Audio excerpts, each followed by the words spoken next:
Nagulangtang ang ilang residente ng Barangay Tumana nang biglang tumunog ang alarma na nagbabadya ng pagtaas ng tubig sa Marikina River.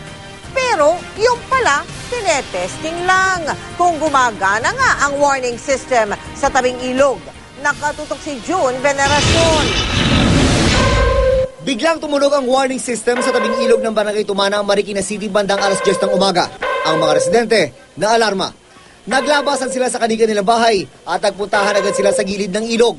Hanggang ngayon kasi, hindi pa rin nabubura sa isipan ng mga taga-Marikina ang matinding bangungot na iniwan ng Bagyong Ondoy. Ayun, siyempre, may phobia na kami, natakot na kami, kaya titingnan namin, baka umabot na rito. Baka lumaki ang ilog eh. May lumalaki pala na eh. May mga paghahanda na ba kayo ginagawa? Oo, kaya nga ako laging pumapunta rito eh. Para mga pamilya ko, kung sakali, may ligtas.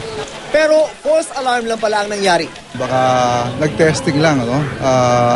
Siyempre, mahirap sa pagdating ng oras baka hindi biglang gumana. Kaya nag-testing sila ng mas maaga pa. 4 ang level ng warning system ng Marikina River. Una kapag umabot na ang ilog sa 15 meters. Sa 16 meters, pinaghahanda na ang mga residente. Sa 17 meters, pinapalikas na sila. At kapag umabot na ang ilog sa critical level na 18 meters, pwersahan ng papalikasin ang mga residenteng nakatira sa tabing ilog. Umabot hanggang 14.63 meters ang taas ng tubig bandang 1:30 ng hapon. Pero nung panahon ng Bagyong Ondoy, umakyat ito ng 23 meters. Kaya isa ang Marikina sa pinakamatinding naapektuhan noon. Para maiwasang lumubog ang Marikina ngayong bumubuhos na naman ang ulan, 6 na gate ng Manggahan Floodway ang binuksan. Bubuksan din ang 2 pang natitirang gate kapag lumakas pa ang pag-ulan. Alam natin na ang Marikina River is flash flood. Mabilis ang pagtaas ng tubig.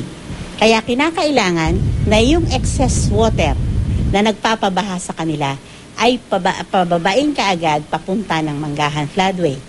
Dahil sa masungit na panahon, sinuspindi ng Marikina City Government ang lahat ng panghapon na klase sa preschool hanggang high school sa mga pribado at pampublikong eskwelahan. June Veneracion, Nakatutok, 24 Oras.